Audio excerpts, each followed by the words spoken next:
Bismillahirrahmanirrahim. Babu ma jaa fi wad'il yadaini 'ala rukbataini fi ruku'i. Bab ini datang menceritakan berkenaan dengan letak dua tangan di atas dua lutut ketika rukuk. Sebab pada peringkat awal Islam, ketika rukuk ni, cara sembahyang masa itu, bila rukuk, cantum dua tangan begini, letak celah paha, tidak pegang di lutut. Jadi itu cara awal pada peringkat awal Islam, memang begitu.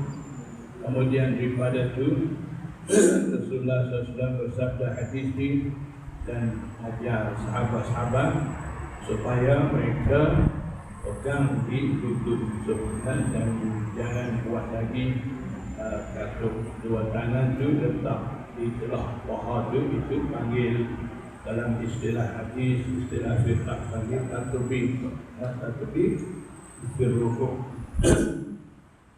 Maksudnya cantum dua tangan itu kemudian letak di celah paha ketika rukuk, itu panggil tatubik. Tatubik ini hukum cara pada peringkat awal Islam. Kemudian bila Rasulullah SAW bersabda hadis ni, hukum itu kira masuk, dibatalkan. Jadi hadis berkenaan dengan tatbik ini hadis masuk, dan hadis akan kita baca ni hadis nasikh.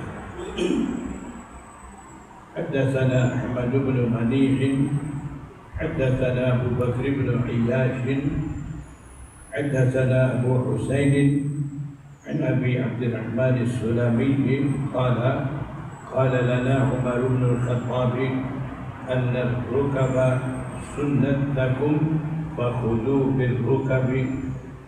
Riwayat daripada Abi Abdurrahman As-Sulami, dia kata Sayyidina Umar kata pada kami, sesungguhnya lutut-lutut itu disunatkan, sunnat lakum ay sunnat akhduha lakum, disunatkan memegang lutut itu bagi kamu. Wakudu bil rukabi ay bil rukabi bil ruku'i, maka hendaklah kamu mengambil ataupun memegang lutut itu ketika rukuk.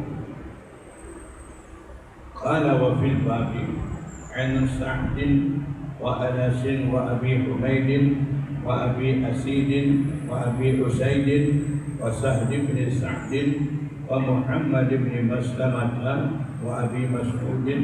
Qala Abu Isa hadits Umar haditsun hasanun sahihun, semakna dengan hadis bab tadi. Masih ada lagi riwayat daripada Sa'ad, Anas dan sebagainya. Dan Imam Tirmidzi kata hadis Umar yang kita dah baca tadi, hadis itu hadis hasan lagi sahih. Wal amalu ala hadha inda ahli ilmi min ashabin Nabi sallallahu alaihi wasallam wa tabi'ina wa man ba'dahum, wala ikhtilafa bainahum fi dzalika. Beramal menurut hadis tadi di sisi ulama di kalangan sahabat Nabi, tabi'in, dan juga wa man ba'dahum tabi'ut tabi'in, tidak ada ikhtilaf, berselisih pendapat di antara mereka ulama sahabat Nabi, tabi'in dan tabi'ut tabi'in dalam amalan yang memegang lutut ketika rukuk itu. Tidak ada perselisihan antara mereka illa ma ruwiya عن ابن مسعود وبعض أصحابه أنهم كانوا يطبقون. Malaikat yang ada khilaf sedikitnya, hadis yang diriwayatkan daripada Abdullah bin Mas'ud dan setengah sahabat-sahabatnya, yaitu mereka mentadbirkan ketika rukuk. Tadbir maksudnya antum atau dua tangan tu, antum dua tapak tangan tu, kemudian dua-dua tangan letak di telah paha, itu panggil tadbir. Jadi ada riwayat daripada Abdullah bin Mas'ud dan setengah-setengah sahabat itu ada mereka lakukan begitu. Wa tadbiru mansukhun inda ahli ilmi. Imam Tirmidzi kata cara tadbir sani dibatalkan hukum di sisi ulama. Jadi hadis riwayat daripada Abdullah bin Mas'ud dan setengah-setengah sahabat yang menyatakan tadbir sani dianggap hadis itu musuh, dan hadis yang kita baca sani, hadis itu kira nasib, hukum tetap sampai sekarang ni. Qala Sa'd bin Abi Waqqas, kunna naf'alu dhalika. Sa'd bin Abi Waqqas juga kata, kami pernah melakukan amalan itu, amalan tadbir itu. Fanuhina anhu, kemudian kami dilarang daripada tadbir itu. Wa umirna, dan kami disuruh an nad'al akuffa 'ala rukabi, kami meletakkan apa tangan di atas lutut-lutut. Jadi maknanya pada mereka awal Islam, cara tadbir sani diharuskan, dibenarkan oleh Rasulullah SAW. Kemudian Rasulullah SAW larang cara itu, dan sekarang ni hukum tetapnya bila rukuk, tangan tapak tangan itu pegang di lutut. Haddatsana Qutaibah, haddatsana Abu Awanah an Abi Ya'fur an Mus'ab bin Sa'd an Abihi Sa'd bihadza, dengan sanad ni hadis yang mana Imam Tirmidzi kata sani. Qala Sa'd bin Abi Waqqas, kunna naf'alu dhalika sani.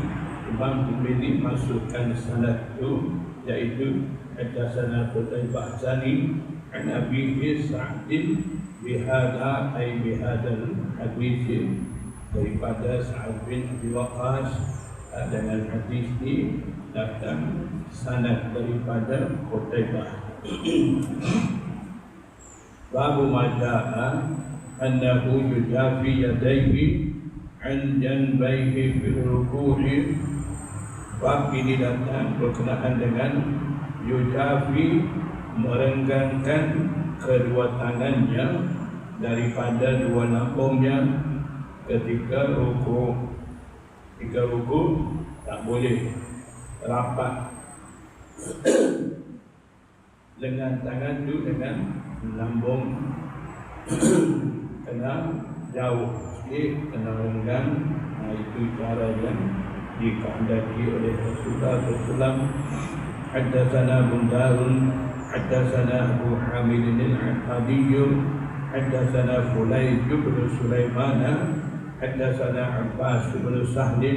Qala, riwayat daripada Abbas bin Sahl, dia kata, ijtama'a Abu Humaid wa Abu Usaid wa Sahl bin Sa'd wa Muhammad bin Maslamah fadzakaru salata Rasulillah sallallahu alaihi wasallam. Abu Humaid, Abu Usaid yang sebut nama-nama sani, mereka hidup, kemudian mereka berbicara berkenaan dengan sembahyang, cara sembahyang Rasulullah sallallahu alaihi wasallam. Faqala Abu Humaid, Abu Humaid kata, ana a'lamukum Bisalati Rasulullah sallallahu alaihi wasallam, aku yang lebih mengetahui di antara kamu dengan cara sembahyang Rasulullah sallallahu alaihi wasallam. Jadi dia kata begitu, mungkin ketika itu di antara yang ada ni ialah seorang sahabat yang masih tinggal di kalangan mereka yang sempat dengan Rasulullah SAW. Sebab itu dia kata begitu, aku lebih mengetahui di antara kamu dengan cara sembahyang Rasulullah SAW. Sesungguhnya Nabi sallallahu alaihi wasallam raka'a ruku' wa wada'a yadayhi ala rukbatayhi. Nabi sallallahu alaihi wasallam letak dua tangannya di atas dua lututnya, ka'annahu qabidun alaihima, seolah-olah Rasulullah sallallahu alaihi wasallam menggenggam qabid, menggenggam di atas kedua lutut itu. Wa wattara yadayhi, kemudian Nabi sallallahu alaihi wasallam wattara, maksud di sini bukan witir. Wattara maksudnya meluruskan dua tangan itu, seperti mana wattara al-qaus maksudnya meluruskan tali yang ada di usus. Seperti itu maksudnya. Nabi SAW letak dua tangan pegang genggam di atas dua lutut dan luruskan kedua tangan itu.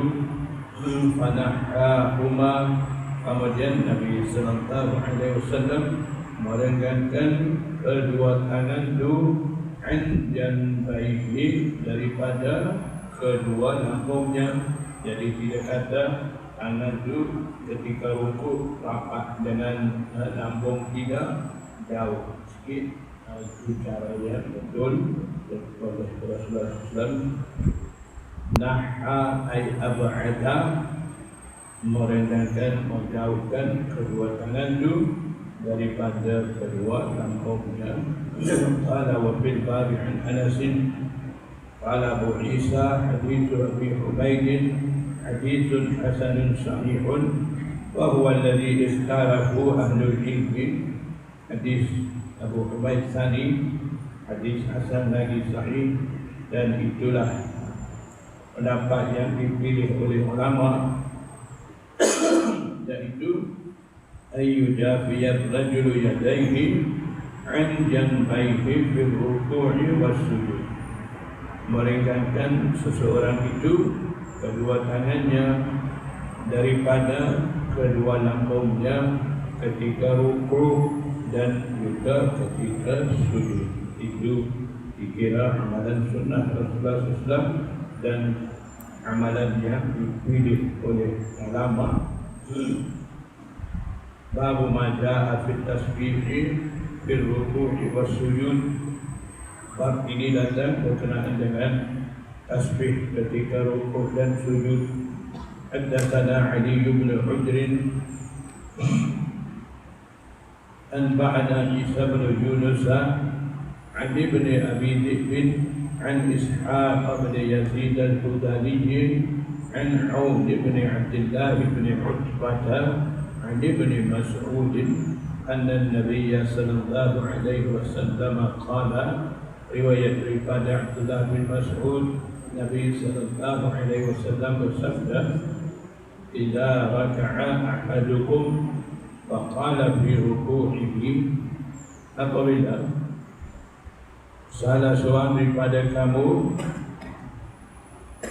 rukuk, kemudian dia ucap pada rukuknya subhana rabbiyal azim salasa marratin, 3 kali, faqad tamma ruku'uhu, maka sempurnalah rukuknya, fadzalika adnahu adnahu ay adna tamami ruku'ihi, dan itu ucap tasbih 3 kali itu kiranya paling rendah bagi kesempurnaan ruku'. Maksudnya kalau kurang daripada 3 itu kira ruku' tidak berapa sempurna. Jadi paling rendah sempurna ruku' itu adalah ucap tasbih 3 kali. Fa'idha sajada faqala fi sujudihi subhana rabbiyal a'la. Apabila sujud ucap kata ketika sujud itu subhana rabbiyal a'la 3 marratin, 3 kali. Faqad tamma sujuduhu, maka sempurna sujudnya. Wadzalika adnahu, dan ucap tasbih subhana rabbiyal a'la 3 kali itu kiranya paling kurang sempurna bagi sujudnya.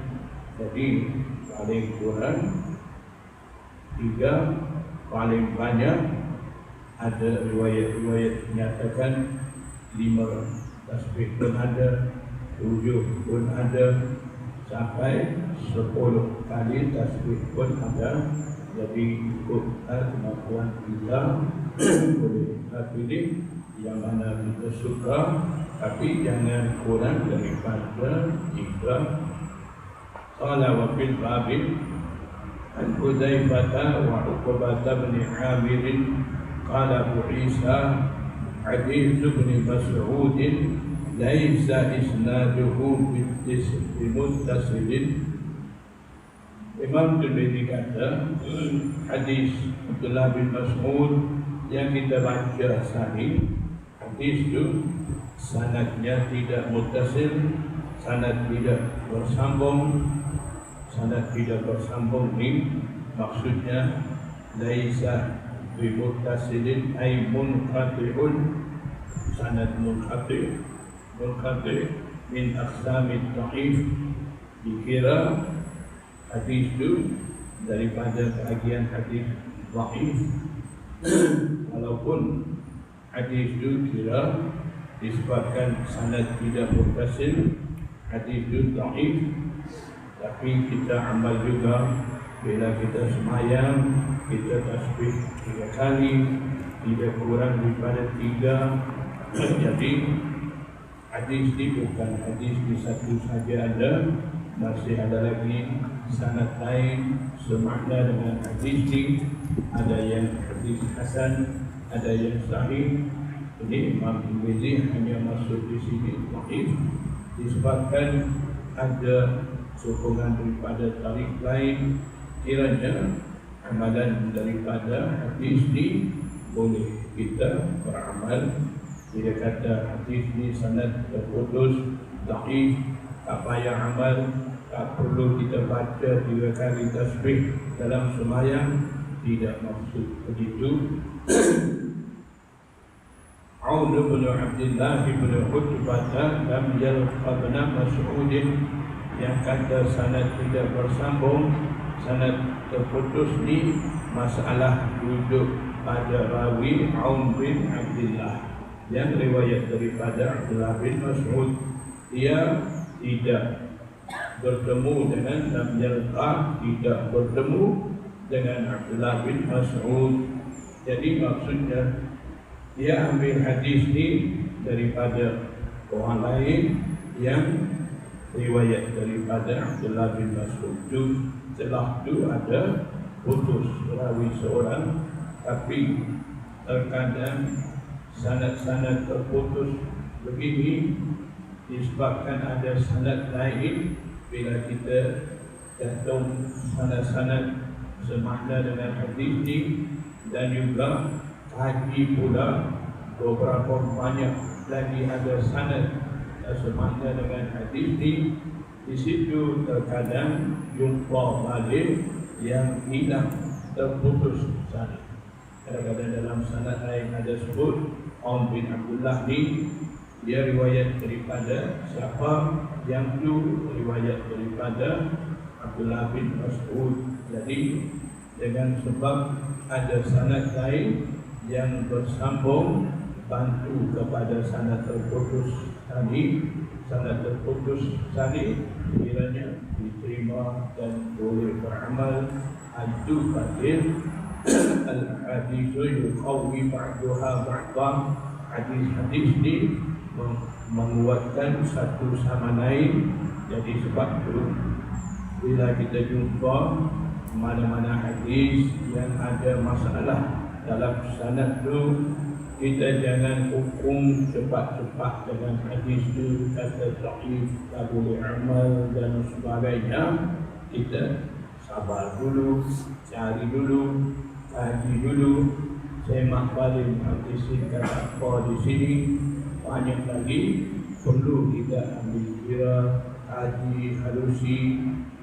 Tak boleh kita jumpa satu sanad sekali kita hukum, kalau macam itu masalah akan timbul selalu dan susah nak selesai. Jadi bila jumpa keadaan seperti itu, kita kaji dulu, cari dulu sanad-sanad lain, cuba kita catuk sanad-sanad itu seberapa boleh kita selesai. Maksudnya bagi hilang kedhaifan yang ada pada hadis dhaif itu dengan cara cantum dengan sanad lain. Ketika itu hadis dhaif sahih, dia akan naik darajat hasan li ghairihi. Kemudian kiranya hadis dhaif itu boleh amal dan nak hujjah dengan hukum kampung boleh. Jadi kita kaji dulu. Kalau kita tak pandai kaji, diam-diam dulu. Jangan cepat kata ni dhaif tadi amal, kita mau sahih saja, jangan dulu tak kotor. Itu bukan kerja kita. Kita jangan ikut cara tu. Lagipun selalu pun saya bagi tahu, Imam Tirmizi tujuan dia susun kitab Sunan Tirmizi ini Bayanul Mazahib, menerangkan mazhab-mazhab. Jadi dia akan bawa hadis-hadis yang menjadi dalil bagi imam-imam mazhab itu. Dia akan masuk dalam kitab Sunan Tirmizi dia. Dan lagi pun Imam Tirmizi dia suka memilih hadis-hadis yang mana imam lain tidak takhrij dari hadis-hadis itu, dia nak ambil masuk dalam Sunan Tirmizi dia. Jadi dengan sebab itu dalam Sunan Tirmizi akan jumpa hadis dhaif, sanad terputus, rawi majhul dan berbagai masalah ada pada sanad-sanad hadis itu kita akan jumpa. Tapi walaupun begitu, imam-imam muhaddisin, fuqaha mujtahidin yang wujud kemudian daripada Imam Tirmizi, Imam Kutubus Sittah, mereka dah pun sepakat akui hadis-hadis yang ada dalam kitab Sunan Tirmizi ini semuanya diamal di sisi mana-mana fuqaha, kecuali dua hadis.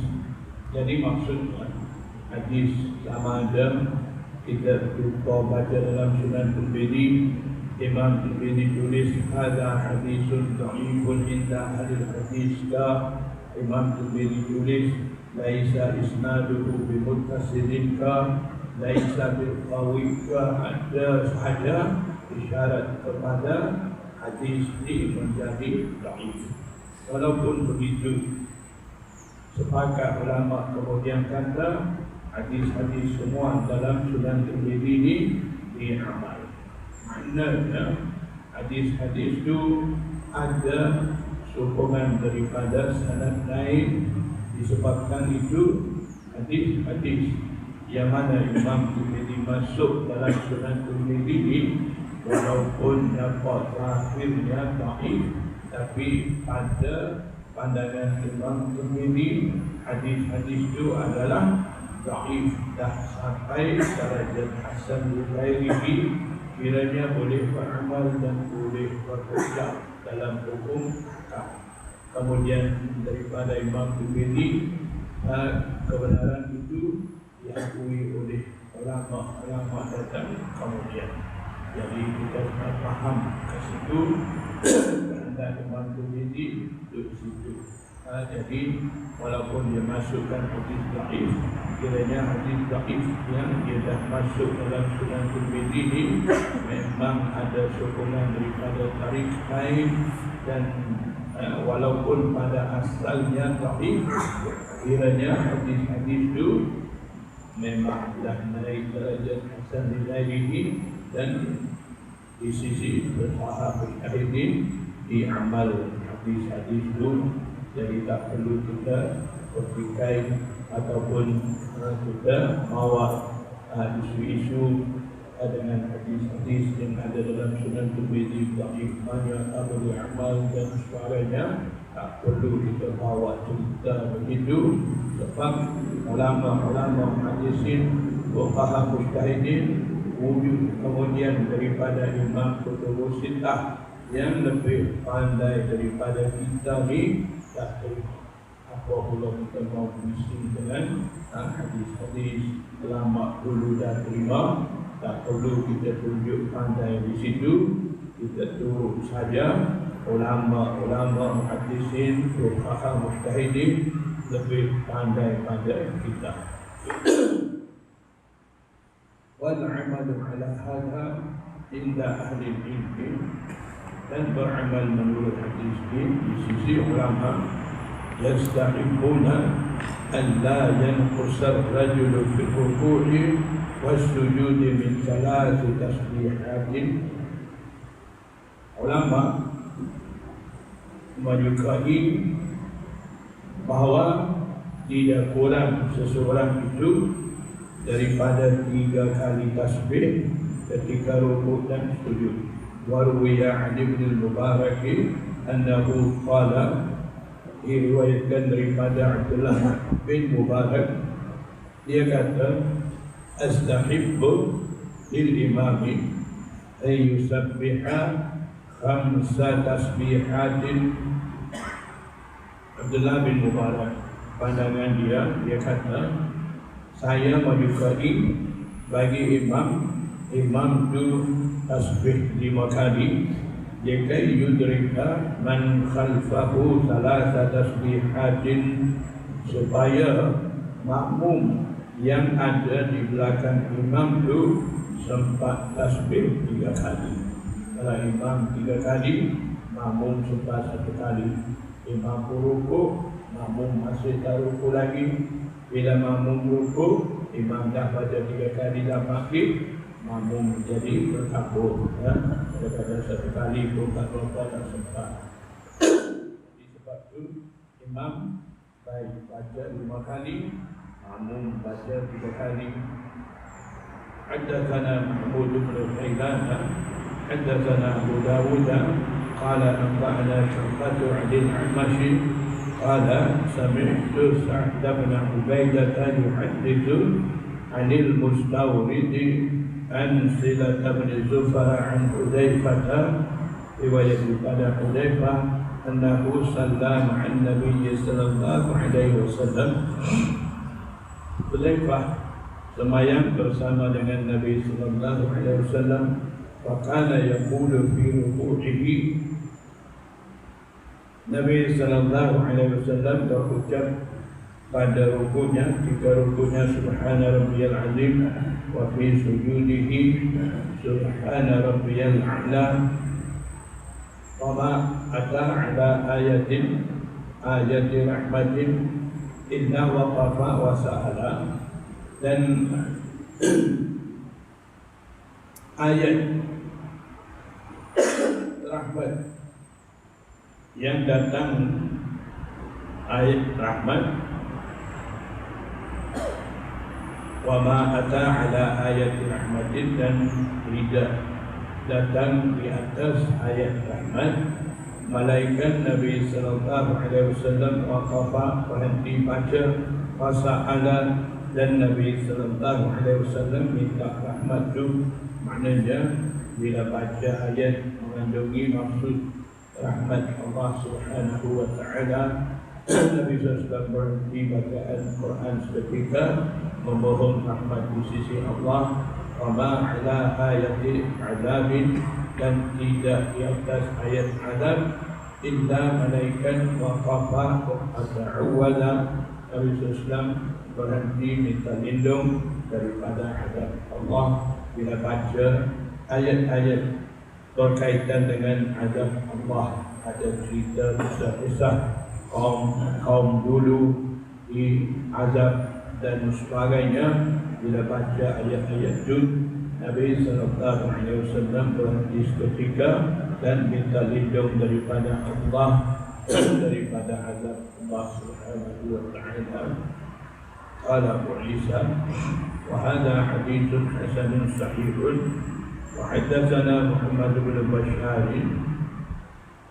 haddatsana Abdurrahman bin Mahdi an Syu'bah, riwayat daripada Syu'bah Amirul Mukminin fil hadis, nahwahu ay nahwal haditsil mutaqaddami atau bima'nahu. Jadi hadis daripada Syu'bah semakna dengan hadis dah baca tadi. Mungkin lafaz hadis berbeza. Istilah nahwahu ni hadis yang tidak sebut dalam sanad akhir ni, hadis itu sama dengan hadis yang sebut tadi. Kalau kata nahwahu, makna sama. Lafaz hadis mungkin berbeza. Kalau lafaz hadis pun sama, makna pun sama. Kalau begitu, biasanya hadis tersebut mislahu. Itu dua istilah Imam Qutubus Sittah dan imam-imam hadis lain guna dalam kitab-kitab mereka. Jadi mereka takut jadi panjang dalam kitab itu. Kalau hadis itu semakna, mereka hanya membuka sanad saja, tidak tulis hadis.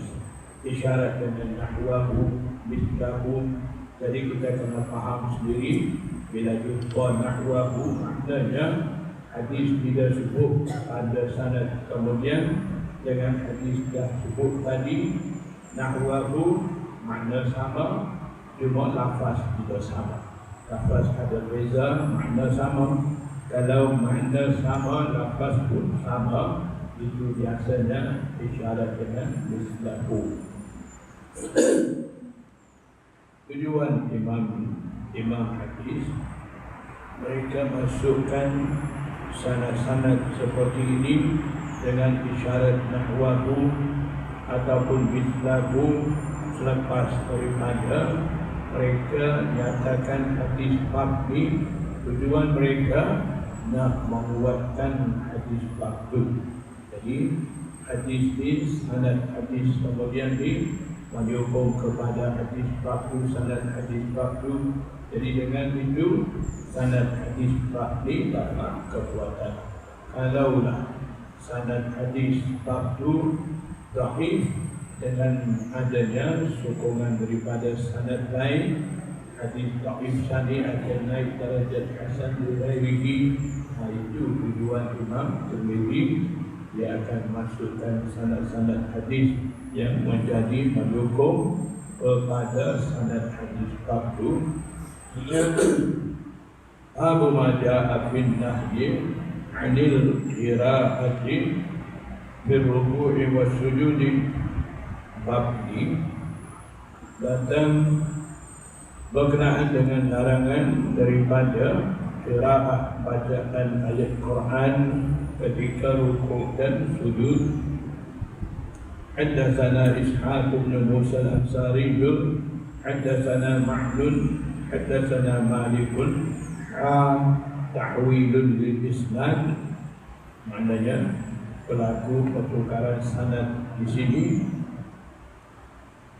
Haddatsana Qutaibah bin Malik an Nafi' an Ibrahim bin Abdullah bin Hunayd an abihi an Ali bin Abi Talib. Adat daripada muhaddisin apabila hadis itu datang dengan dua sanad, kemudian dalam dua sanad itu ada pula rawi yang sama, maknanya dua sanad datang daripada awal sanad itu ada satu rawi yang sama akan dijumpa, akan ditemu.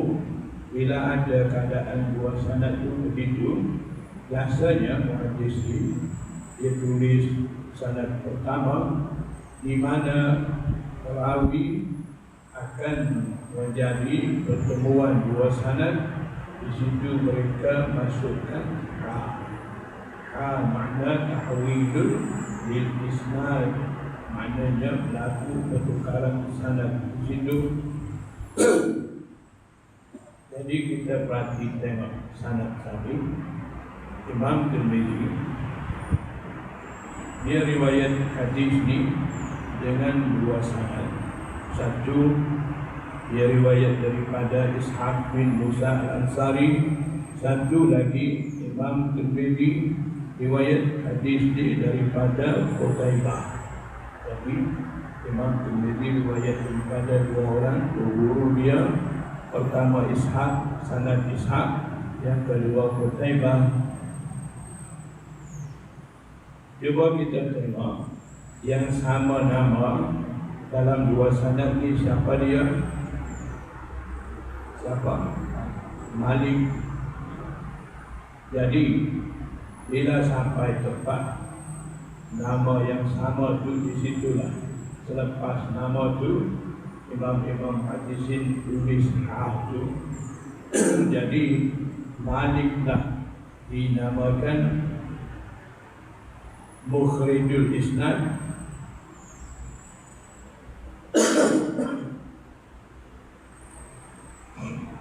ataupun Mudharul Isnad. Malik sani tepat pertemuan dua sanad itu dalam istilah hadisin panggil Mudharul Isnad ataupun Mukhrijul Isnad. Maksudnya tepat pertemuan dua sanad.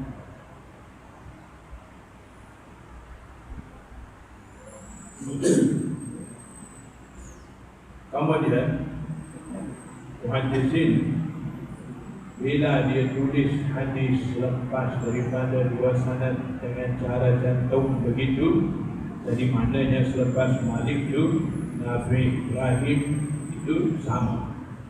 Kita cuba baca sanad pertama. Haddatsana Ishaq bin Musa al-Ansari, haddatsana Ma'dun, haddatsana Malikun an Nafi'in ibadul wahad. Ambil sambungan itu. Haddatsana Malikun, selepas Malik siapa? An Nafi'in an Ibrahim. Itu sanad pertama. Sanad kedua, haddatsana Qutaibah an Malikin an Nafi'in an Ibrahim. Itu sanad kedua. Cuba tengok sanad pertama dengan sanad kedua sampai Malik tu, sanad mana rawi banyak, sanad mana rawi tidak banyak. Sanad pertama daripada Imam Tirmizi sampai Malik ni berapa orang? Ishaq dan Ma'an, dua orang. Sanad kedua daripada Imam Tirmizi sampai Malik ni, antara Imam Tirmizi dan Malik ada hanya Qutaibah, satu orang. Jadi daripada Imam Tirmizi sampai Malik, setelah itu ada dua orang sani. Sanad itu dinamakan sanad nazil. Sanad yang kedua hanya ada Qutaibah seorang ni, dinamakan sanad Ali. Sanad Ali maksudnya antara yang riwayat sampai ke Rasulullah ni rawi, bilangan rawi tidak banyak, itu panggil sanad Ali.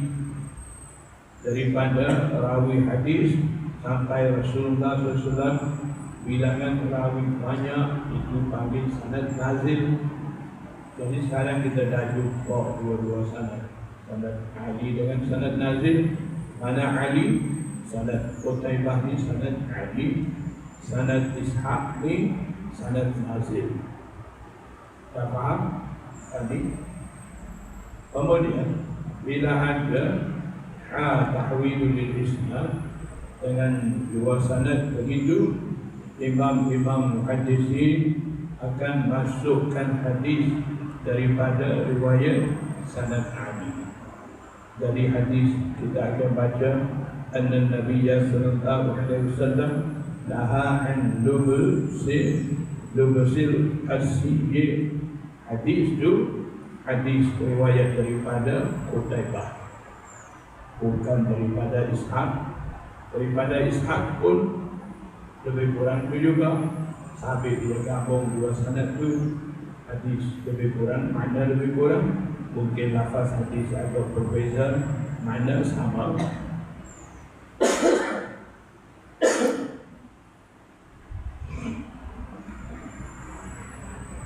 Boleh? Boleh faham? An Malik an Nafi' an Ibrahim bin Abdullah bin Hunayn an abihi an Abdullah bin Abi Talib anna an-nabiy sallallahu alaihi wasallam naha an lubsil qasiyy.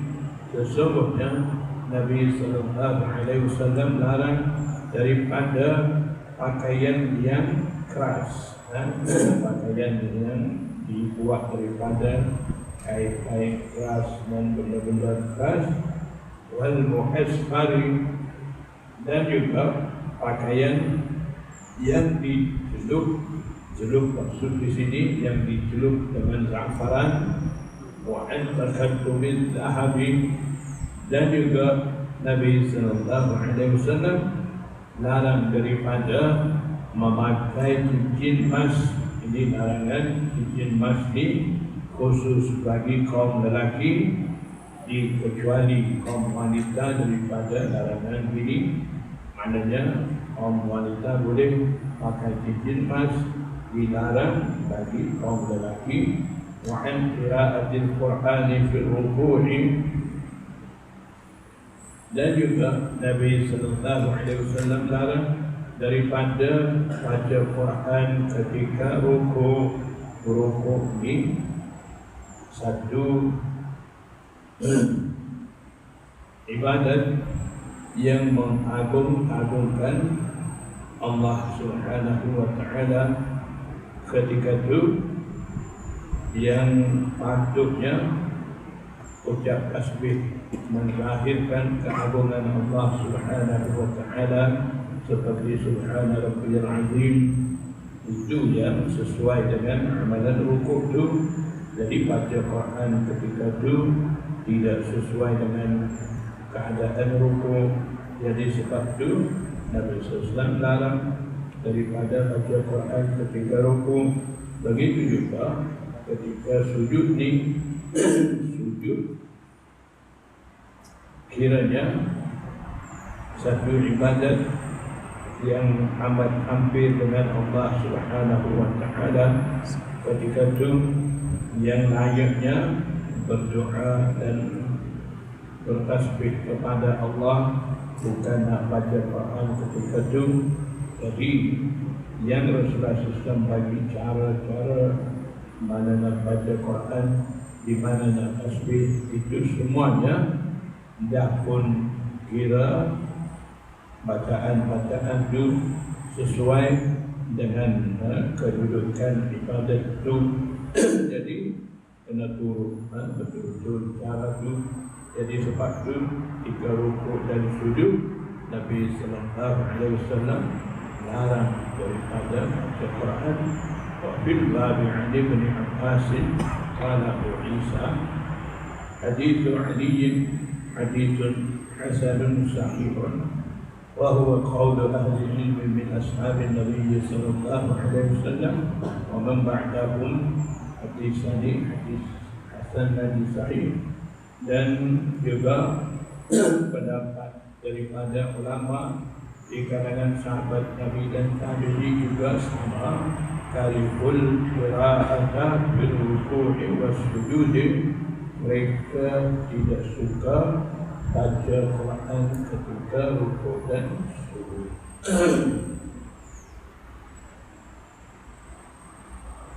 Babu ma jaa man la yuqimu sulbahu fil ruku'i was sujudi.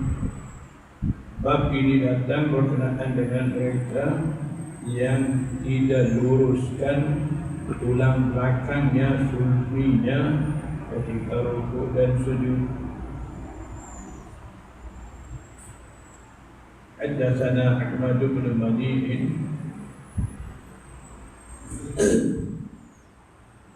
haddatsana Abu Muawiyah an al-Amashi an Umarah bin Umayr an Abi Ma'mar an Abi Mas'ud al-Ansari qala qala Rasulullah sallallahu alaihi wasallam. Riwayat daripada Abu Mas'ud al-Ansari, dia kata Nabi sallallahu alaihi wasallam bersabda, la tujzi'u salatun, tidak memadai sembahyang, la yuqimur rajulu fiha, sembahyang orang yang tidak luruskan pada sembahyang, yakni sulbahu, tulang belakangnya, fil ruku'i wa fis sujudi, jadi ketika rukuk dan sujud tulang belakang itu dia lurus, jangan bengkok begitu. Qala wa fil babi an Ali bin Shayban wa Anas wa Abi Hurairah wa Rifa'at az-Zuraqi qala Abu Isa hadits Abi Mas'ud haditsun hasanun sahihun wal 'amalu ala hadha inda ahli al-ilm min ashabin Nabi sallallahu alaihi wasallam ومن بعدهم يرون أن يقيم الرجل سلبه بالركوع والسجود. Beramal menurut hadis ini daripada ulama di kalangan sahabat Nabi dan tabi'in, mereka juga berpendapat perlu meluruskan seseorang itu tulang belakangnya ketika rukuk dan sujud. Qala Syafi'i wa Ahmad wa Ishaq, dan Imam Syafi'i, Imam Ahmad bin Hanbal, Imam Ishaq bin Ibrahim, mereka kata man la yuqimu sulbahu fi ruku'i wa sujudi fa salatuhu fasidatun, sesiapa yang tidak luruskan tulang belakangnya ketika rukuk dan sujud, maka sembahyangnya batal, tidak sah. Di hadis Nabi sallallahu alaihi wasallam, karena ada hadis Nabi sallallahu alaihi wasallam yang menyatakan la tusibu salatun la yuqimu ar-rajulu fiha sulbahu fil ruku'i wa sujudi. Hadis ini yang kita baca itu tidak memadai, tidak sempurna sembahyang seseorang yang tidak lurus tulang belakangnya ketika rukuk dan sujud. Kerana hadis itu Imam Syafi'i, Imam Ahmad, Imam Ishaq, tiga imam kata yang tidak lurus tulang belakang ketika rukuk dan sujud ini sembahyang mereka kiranya batal. Jadi di sisi imam-imam Syafi'i, makminah dalam rukun-rukun sembahyang ini kiranya fardu. Sebab itu mereka kata fasidah, tidak sah, batal. Wa Abu Muhammad ismuhu Abdullah bin Sakhbarah wa Abu Mas'ud al-Ansari al-Badri ismuhu Uqbah bin Amr.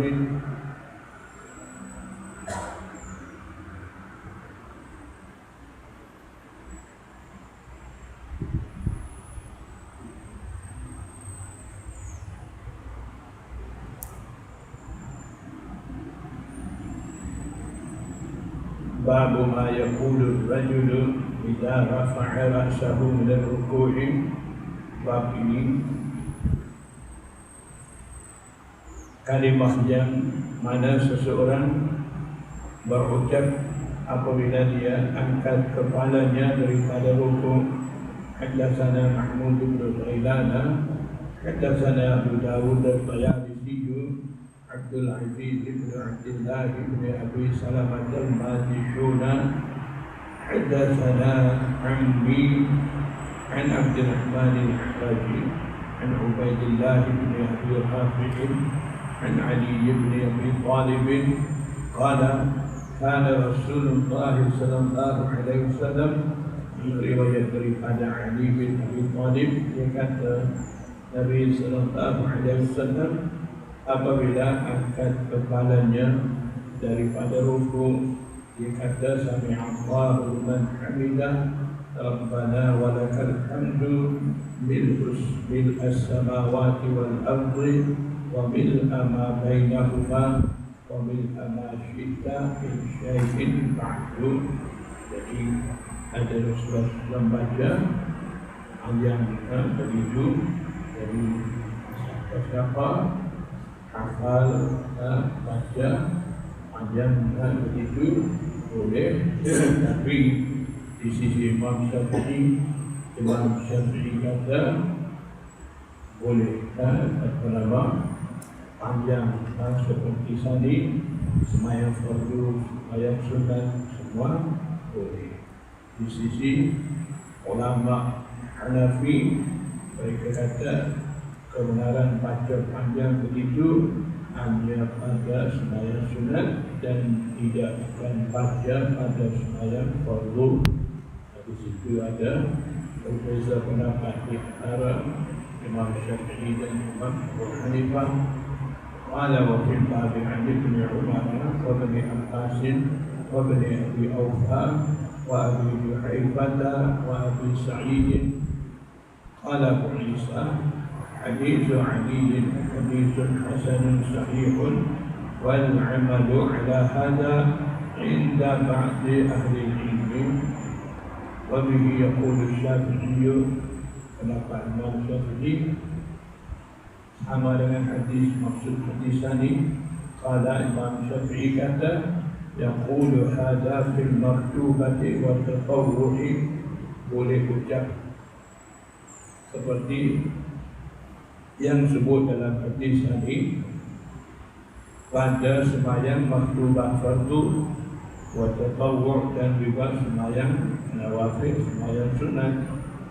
Wa qala ba'du ahli Kufah, dan berkata setengah ahli Kufah yaitu Imam Abu Hanifah dan pengikut-pengikut dia, mereka kata yaqulu hadza di salatil tatawwu'i, boleh berucap ini sani panjang begitu dalam hadis tadi di salatil tatawwu'i, pada sembahyang sunat, sembahyang nawafil boleh.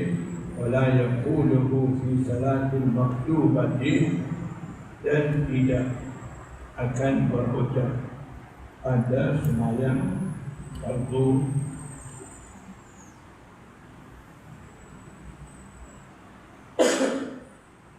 Istilah Ahlul Kufah, ingat lagi? Ingat? Siapa nak jawab? Kan? Apa maksud Ahlul Kufah? Saya lihat tidak. Siapa nak jawab? Datuk suara apa ada? Kan? Saya ingat. Siapa ingat?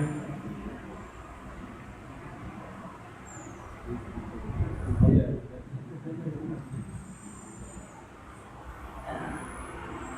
Istilah-istilah yang saya tahu, kaidah-kaidah, itulah yang saya sebutkan.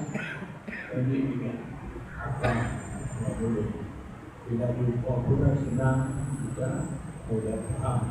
Saya pun tahu walaupun tidak pernah ulang sama. Jadi hari ini macam mana?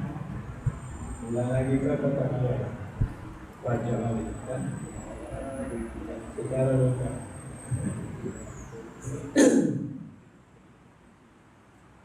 Programan kita secara ringkas. Ulang sekali lagi.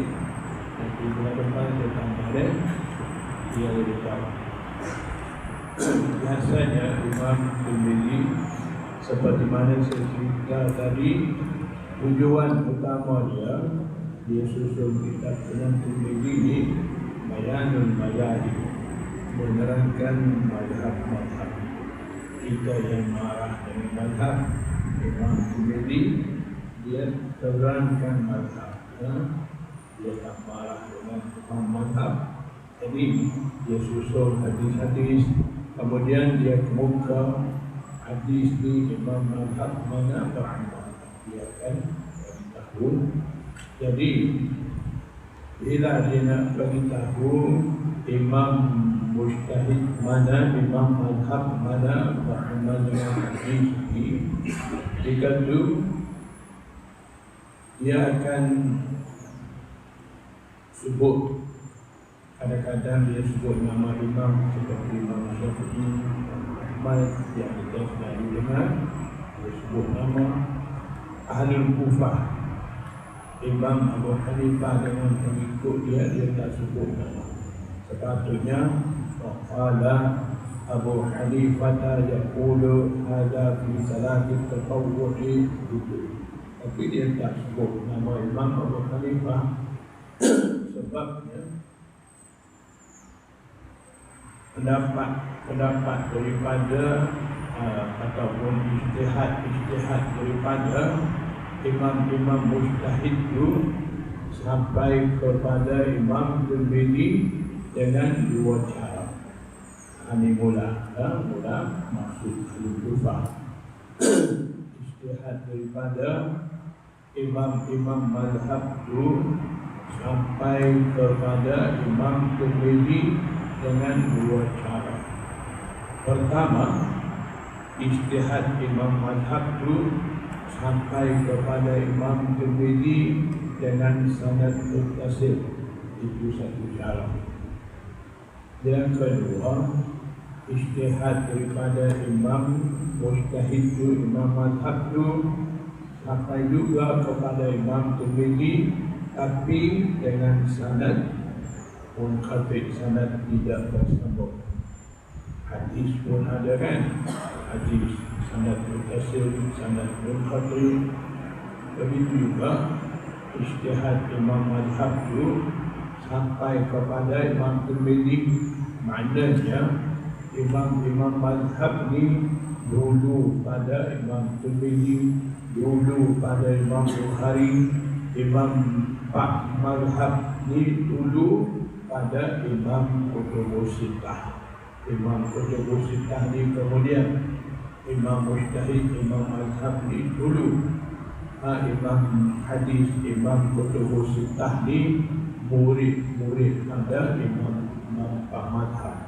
Jangan kita ingat Imam Bukhari begitu masyhur, dia sahih. Imam Bukhari lebih hebat daripada Imam Pak mazhab. Jangan ingat itu. Imam Bukhari ni anak murid Imam Ahmad bin Hanbal. Imam Ahmad bin Hanbal itu anak murid Imam Syafi'i, lagi anak murid Imam Abu Yusuf, anak murid Imam Abu Hanifah. Imam Syafi'i pula anak murid pada Imam Malik, lagi anak murid Muhammad bin Hasan Asy-Syaibani, iaitu murid Imam Abu Hanifah.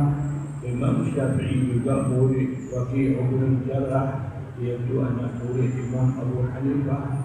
Imam Abu Hanifah dengan Imam Malik top dulu, yang lain murid-murid mereka. Jadi jangan kita ingat Bukhari lebih hebat daripada Imam Syafi'i, lebih hebat daripada Imam Abu Hanifah. Tidak begitu.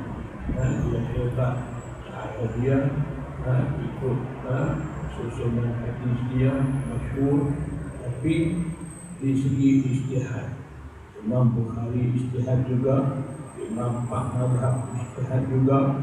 Ijtihad daripada Imam Pak mazhab ni maqbul ammah, diterima di sisi Allah sejak mereka mula ijtihad sampai hari ini, diterima dengan baik. Imam Bukhari mujtahid juga, ijtihad juga hadisnya, tapi ijtihad dia tidak makbul ammah. Maknanya tidak ada kumpulan manusia besar ikut fiqh Imam Bukhari. Ada. Maknanya ijtihad dia diterima, hadis Abu Bakar, muhaddisin anggap hebat, tapi tidak ada kumpulan muslimin yang ikut ijtihad Imam Bukhari, fiqh Imam Bukhari. Imam mazhab itu sejak mereka ijtihad sampai hari ini ada. Jadi maksudnya imam-imam mujtahid ni kedudukan mereka, imam-imam mazhab itu lebih tinggi daripada kedudukan imam-imam hadis. Jadi imam hadis seperti Imam Tirmidzi muncul kemudian daripada imam-imam mazhab, kemudian daripada Sufyan Tsauri dan sebagainya. Dia masukkan ijtihad daripada imam-imam mazhab itu dalam kitab dia. Bila dia masuk, dia terima ijtihad daripada imam-imam mazhab itu, seperti saya cerita tadi, dengan dua cara. Satu, ijtihad daripada imam itu terima dengan sanad muttasil. Satu lagi, ijtihad imam mazhab itu sampai juga kepada Imam Tirmidzi, tapi sanad tidak bersambung. Yang mana ijtihad imam sampai disambungkan daripada tadi, yang mana ijtihad imam itu sampai kepada Imam Tirmidzi dengan sanad bersambung.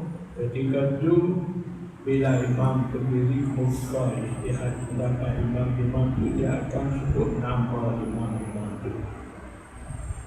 Yang mana ijtihad imam mazhab itu sampai kepada Imam Tirmidzi dengan sanad tidak bersambung. Ketika itu Imam Tirmidzi tidak sebut nama imam itu, dia isyarat dengan ahli Kufah dan sebagainya. Itu cara Imam Tirmidzi. Jadi daripada kaedah Imam Tirmidzi tadi, bila kita jumpa sebut nama di bawah hadis, maknanya ijtihad imam daripada hadis itu sampai kepada Imam Tirmidzi dengan sanad muttasil, sanad bersambung. Bila jumpa ahli Kufah ke macam itu bermakna ijtihad daripada Imam Abu Hanifah dan daripada pengikut-pengikut Imam Abu Hanifah ni sampai juga pada Imam Tirmidzi, tapi sanad tidak bersambung. Isyarat kepada itu daripada istilah Abu Kufah tadi.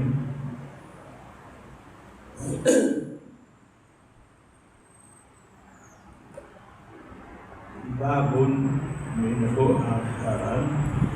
حدثنا الأنصاري حدثنا معن عن سمي عن أبي صالح عن أبي هريرة أن رسول الله صلى الله عليه وسلم قال، رواية أبي هريرة،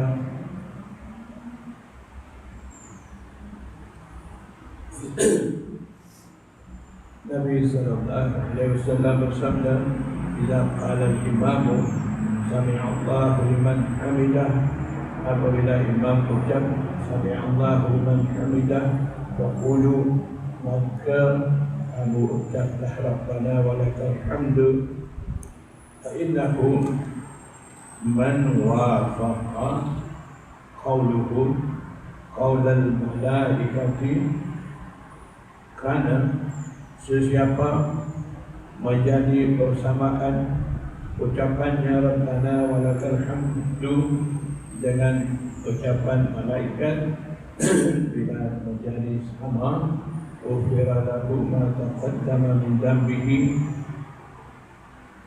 diampun baginya dosanya yang telah lalu, yang telah lakukan itu. Maksudnya ketika sembahyang ini ada malaikat hadir di sisi orang sembahyang, setelah kata itu adalah malaikat hafazah Dan setengah ulama kata itu adalah malaikat, kumpulan malaikat yang ronda pusing di antara langit dan bumi, dan mereka menghadiri waktu sembahyang itu. Jadi mereka juga turut ucap bersama Rabbana walakal hamd, dan juga dalam hadis lain mereka turut ucap bersama amin dan sebagainya. Jadi ucapan daripada orang sembahyang menjadi sama waktu dengan ucapan daripada malaikat. Jika itu akan diampun dosa. Maksud ampun dosa di sini dosa kecil. Dalam hadis-hadis di mana sahaja ada menyebut ampun dosa disebabkan mana-mana amalan, itu akan diambil maksud dosa kecil. Dosa besar ni ada syarat dia mesti taubat, illa man taba, melainkan mereka yang bertaubat. Dan juga Syah Waliullah Muhaddis Indi Al-Dahlawi, dia ada bagi satu kaedah untuk mudah kita faham, dan dia kata berkenaan dengan kalimah-kalimah yang mengatakan makna dosa yang diguna dalam hadis-hadis ni biasanya ada kalimah, istilah. Pertama, zanbun, jamak dia dzunubun. Yang kedua, sayyi'atun, jamak dia sayyi'atun. Zanbun, dzunubun, sayyi'atun, sayyi'atun. Yang ketiga, khati'atun, dosa, jamak dia khataya. Semuanya makna dosa belaka. Zanbun dosa, jamak dzunub. Sayyi'atun dosa, jamak sayyi'at. Khati'atun dosa, jamak dia khataya. Yang keempat, maksiyatun, maksiat dosa juga, jamak dia ma'asi. Ada 4 istilah. Syah Waliullah kata kalau jumpa dalam hadis 4 istilah tadi, 3 pertama zambun, sayyi'atun, khati'atun. 3 pertama itu ambil maksud dosa kecil. Kalau maksiatun, nahasi, ataulah ambil maksud dosa besar. Jadi dalam hadis ini ma'ataqaddama min dzambihi dzambun, dosa kecil. Qala Abu Isa, hadha hadithun hasanun sahihun wal amalu alaihi inda ba'di ahli al-ilm min ashabin Nabi sallallahu alaihi wasallam wa man ba'dahum ay yaqul al-imam sami'a Allah liman hamidah wa yaqulu man khalfa al-imam rabbana wa lakal hamd. Dan beramal menurut hadis ini di sisi setengah ulama dari kalangan sahabat Nabi dan juga man ba'dahum tabi'in. Mereka kata apabila imam ucap sami'allahu liman hamidah, imam kata sami'allahu liman hamidah, mereka yang ada di belakang imam, man khalfal imam, yaitu makmum ucap rabbana wa lakal hamd. Jadi maksud zahir daripada hadis ini, imam hanya sami'allahu liman hamidah, dia tidak akan kata rabbana wa lakal hamd. Makmum pula dia tidak akan ucap sami'allahu liman hamidah, hanya dia akan ucap rabbana wa lakal hamd. Jadi itu maksud zahir daripada hadis ini, dan juga pendapat daripada Imam Malik dan Imam Abu Hanifah begitu.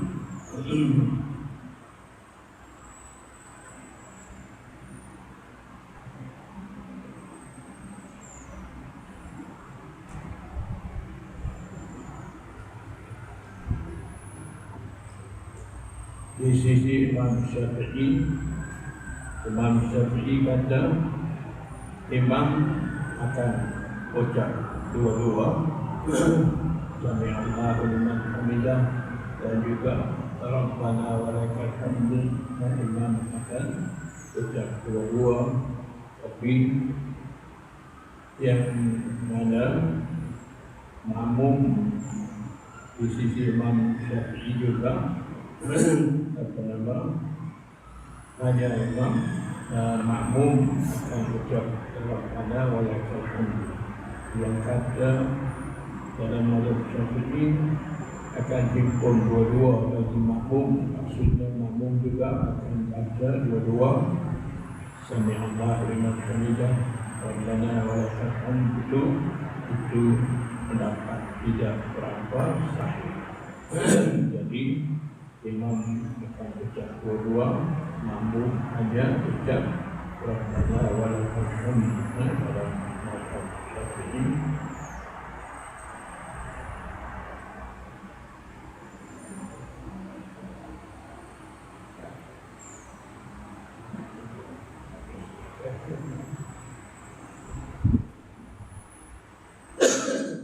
Jadi malam ini kami dulu soal kabupaten sudah dalam 2 minggu dah, dengan kadang-kadang sehat, kadang-kadang demam balik dah 2 minggu begitu. Itu kalau rasa-rasanya sampai batuk